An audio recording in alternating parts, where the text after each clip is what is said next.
we're going to jingle jangle into our Q&A. Bangle?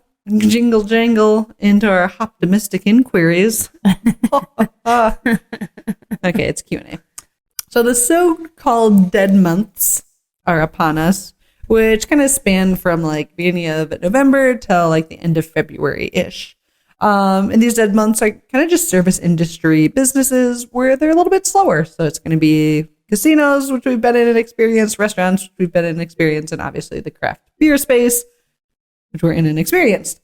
So one of the questions came up on the social media channels. I feel it comes up every single year, and people ask about like, well, how do you stay busy? It's a great question. We're already doing bingo and we're doing trivia and we've got mug club events and like really just trying to figure out ways, live music to stay busy, and also those like can cost money, which is hard to like pump money into a time when it's a little bit deader. A good chance for you to maybe like check out your books and know you just have to invest a little bit more money in those time of years. Like get the busy months, save some of that to pump in some extra marketing and whatnot during the slower months. Yeah. But outside of that, the bigger piece that I wanted to focus on is why. Why are they slower? Why do they have no budget? I'm just kidding. What are the dead times? Why are they deader? Why are they slower? Yeah. So we can start more proactively thinking about ways to solve why it's slower. Sure. Always start with the why. So initially we're in vacation season, right? You have November, people have time off. You have December, people have time off. Kids are out of school. We have extra vacation days. Yeah. People are trying to hit their vacation days at the end of the year so they can use them. Multiple factors going in, but people are gone. Yep. Like plain and simple, people are out of town. Another reason that these are kind of the slower seasons are people are broke because of the holidays. Spend a lot of money. Mm-hmm. You got gifts, you got travel, you have all these things. Sure. So they're kind of on a budget. If you're up in the north, or at least middle to north, it's cold AF out there. Nobody wants to be outside. I do. It's chilly, she does, but it's chilly. You don't want to go outside. Maybe there's not even space for you. There's a bunch of different variables. And you're hitting fitness season. Everyone's got their New Year's goals and they're trying to get in shape. And nobody thinks of beer and getting in shape in the same. If I drink this beer, it'll help me get into a better shape that's not just round. You're like, how many fitness workouts do I have to go to wear off this one winter ale? This one winter ale of deliciousness. Well, if I have one winter ale a day for the next 5 days, times 2, that's 10. I'm going to drink it. Well, cheers. Yeah. So we're gonna get into some ideas around some of those deeper whys. Let's focus on those. I'm sure hopefully some people come up with some ideas. Shoot them in the comments. Help everyone out. Everyone's always asking these questions. We have these whys. So what are some creative ideas that we can now take these whys and now apply it? Yeah, and apply them. So if we go back to vacations, you can focus on kind of a mixture of gear and promotions. So give people gear that fit holidays, right? Where do most people travel? I don't know. A lot of people go to like lingerie and oven mittens and reindeer antlers. I'm sorry, those not the supplies. Gear you were talking about. That wasn't what I was gearing toward. Oh. Go ahead. I was thinking like people travel to warm places. Okay, so give them some like warmer weather. So lingerie is still applicable. That could work. Yeah, not completely out of the question. Sunglasses. Sunglasses are cool. Sure. Maybe big round hats. Some like tropical Hawaiian shirts. You could also sell stuff to go so people can take it with you. And what would motivate them to do that is you're on a promo of maybe you're trying to hit every state. And so the first person to tag you in a post in a new state with the photo there's a allotted period of time, you hit all of the 50 states, and everyone that was the first to post you from that state can be part of your mug club that next year. I don't know. Like, come up with something silly. Come up with something fun. Like, maybe it's whoever tags you the most in your own gear. If it's ski season and people are going skiing, which happens around here a lot, like have some warm gear, have some beanies, stuff that when people take photos versus just hoodies while they're out and about on the mountain, you're actually going to see it. Maybe goggles. try to hit where people are going to want to get that. And then you're kind of getting that cross promotion that isn't a ton of extra effort, right? You can't always take a 6-pack with you everywhere. Yeah. I think if you understand that why, and you're talking about the customer experience, you're going to know your audience. So if your audience is big skiers, then you're going to want to appeal to that. If they're not big skiers and maybe they're just all about lounging around, maybe they're gamers, right? Well, get them some flannel pants for the winter time or something, like PJ pants. I'm inspired by the neighbor at this point in time. But like, if they are a gamer, read the room. If they're a gamer and they record themselves, you'd want something like upper body up, so you're getting that promo of like your shirt. Maybe you put extra pads, like elbow padded. Made me feel really jackets. silly. Like, why are we filming their pants? You wouldn't be. I don't know. I mean, you might. Or a hat. Yeah, like different ways that you're going to get that cross promo and come up with different ways that fit your market of people that maybe are going to be excited to help like cross and like make it a promo with them. Yeah. End of the story. Hit them where they're going. Make it a fun promo and get people excited.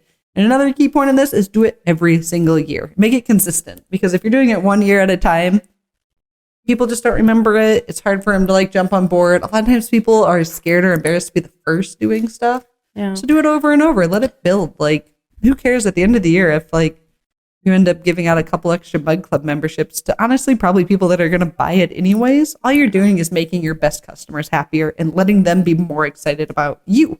So who cares? Let your excited people be more excited about you. Nothing wrong with that. Yeah. If it's about community and celebration, then celebrate your community. Yeah, make it happen. I think those are great points. It's a fun way to keep the community engaged while not necessarily being at the brewery. So talk to me. What if I'm broke? What if I don't got any coins in my pockets? And I would like a beer. And I want a beer, but I don't want a sweatshirt. I mean, maybe I've got like what can I do? Maybe I've got some coins, but not a lot of coins. Yeah. I think the biggest thing to think of is the being broke is truly a big part of it. Everyone's back on their budget, they blew their budget over the holidays, they blew their budget traveling, and now they got to resettle back in. So run events that don't cost a lot of money or help bring people together. Food drives, clothes drives, clothing drives. It's easier. Toy drives. You've got your kids a bunch of toys. Like, get rid of some toys. You don't need all them toys. Or what if you overstocked your pantry during the pandemic and it's filled with non-perishable food items? Food drives. Exactly. Yeah, bring those in, give people a discount, right? I would highly recommend doing, for sure, a to-go discount, right? Like, most likely people are going to like want to have a beer, but I would honestly focus the discount more on the to-go.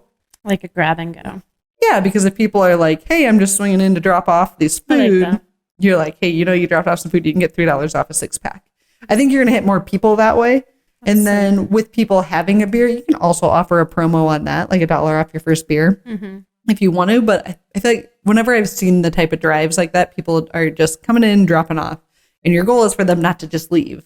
And it's like, oh, you have your food drive pantry drop-off section? Maybe put it by your to-go refrigerator. So people are like, oh, shit, I just dropped something off. I can get $3 off. Okay, I guess I'll grab one. They obviously like beer. They obviously like you. Otherwise, they never would have known you were running it and hosting it anyways. Exactly. So get them in. Make it easy for them. You can't make it hard. Like, don't put it by the door so it's really easy for them to drop it and run. And instead, put it by where you want them to buy stuff. And it's just a way to like help people save a little bit of money, but also helping you yourself out as well. I know my pockets appreciate that. And I know that there's some leftover sardine cans in the pantry that I'd be happy to drop off. But no, I actually think that's a really great idea to put it like a food drive or whatever it might be next to a to-go station. I appreciate that. And it's very community focused. For sure. So, okay. So we've covered being a part of the community when I'm away from the brewery. We've talked about maybe not a lot of jangle in my pockets. Like my money jangles, it doesn't fold. What about cold weather? Cold weather. I wanted to touch on a couple more things for the jingle jangle pockets there. Sorry. My bad. Skipping ahead. Yeah, no, you're okay. Potlucks. Host a potluck. You might be able to get a couple people. You get to like host it more consistently so people don't have to risk showing up and there not being any food. But this also can help offset maybe those Monday, Tuesdays when, for whatever reason, food trucks tend to break down more often on Monday, Tuesdays than any other time of the week. Or host like a popcorn and movie night, right? Like little snacks, doesn't have to be anything huge, stuff that you can, as a brewery, purchase and like brings people in. If you don't want a bunch of kids, then maybe make it like a rated R movie. Something that you're not going to get a bunch of kids or families that are like, cool, movie night, let's bring my kids in. Because it's just going to happen, right? Like parents also need to get out of the house and they're also like cabin fever with kids. So to kind of avoid that, maybe make it more like, what's the Winnie the Pooh horror movie? I actually don't know. I was thinking of Violent Night and Bad Santa. There you go. Good examples. Bad Moms. Love Bad Moms. Great movies. Moms. Yeah. Anyways, host something that's maybe more adult themed to help if you don't want the kids. If you want the kids there, then cool. Then host it a little bit earlier. You're still going to get food and everything going on. Yeah, feel free to do it that way. Cold weather. You brought up cold weather. Yep. There's breweries that do promos for whatever temperature it is. Mind you, this doesn't always work if you're in warmer climates. That whatever the temperature is, they sell the beer for that price. So if it's 32 degrees, you get $3.20 beers. These guys actually did one of my favorite promos that I've ever seen a brewery do, and it is so Colorado. I love it so much. And I don't even know if they still do it, but they actually had a thermostat on the walls so you could see what it was. And when you ordered the beer, that's how much your beer was charged for. And I think it was on like the $3.20, not like a 32-cent beer.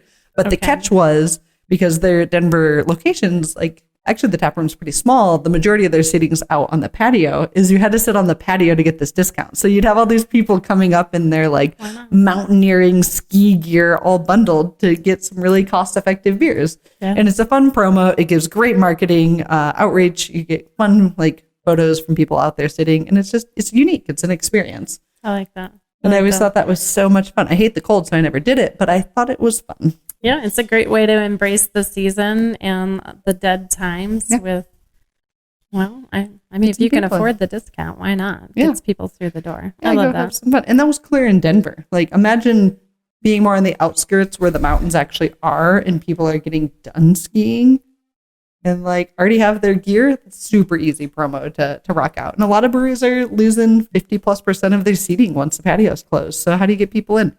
Make sure your crew is actually shoveling. That helps. Oh, yeah. Can't just set them out in a pile of snow. You got to actually clean that shit up, you know? Yeah. If you're like, well, it's going to melt the next day. I don't often find that's the right approach. I mean, just clean it off. Otherwise, it's going to turn to ice. Yeah, just clean it off. That's no fun. So you got to be proactive. All right. So last Y is fitness. Fitness pizza in my mouth. I thought we were talking about beer. We just talked about beer and pizza pairing together. Anyways, okay, fine. Joke didn't land. Fitness. You're hitting fitness goals and people may be looking for a healthier lifestyle. A lot of breweries do go down the route of hosting events like workout, yoga, these events. And I think those are great. And honestly, I do think there's a really good market for those. Where I think people fail is going back to our first note of a promo. You have to do it consistently. Sure. Hosting yoga once in the month is probably not going to bring people in. Now, if, 3 days a week you're hosting something, or if you're hosting yoga once a week and you do a discount for buying a 4-pack or a 6-pack or however many months you want to make this go through, people are more likely to go when they know they can consistently go versus the random Saturday that it's like, hey, it's a yoga event. And you're like, cool. Yeah, something came up. You don't do it. Where if you're already committed in mentally to like, this is a month-long endeavor, you're probably going to show up and not schedule over. So make it consistent, keep people coming back, and don't just do it as a one-off. Yep.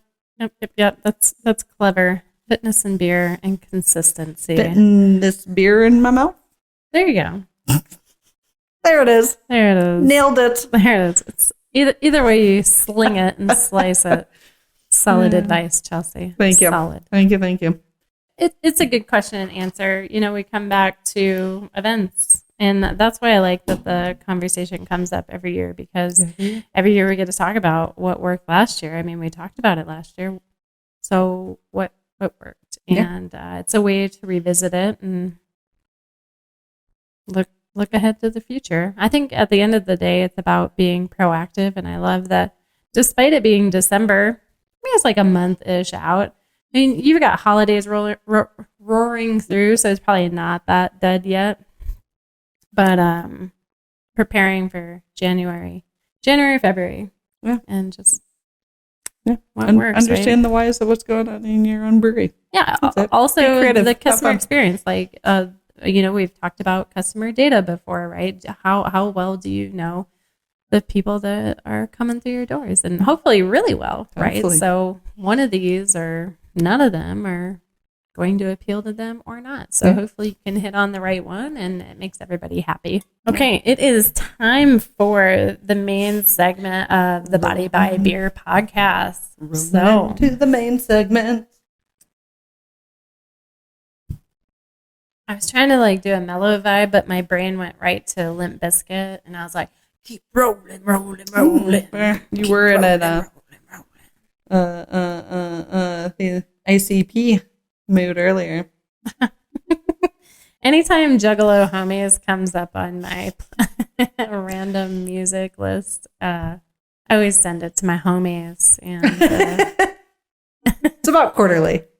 I don't know. I feel like it's coming up more and more, but I've also been in my car a lot more. And, like any good algorithm, it plays the things that you like. And I happen to listen to that one all the way through every time. So it comes up more and more.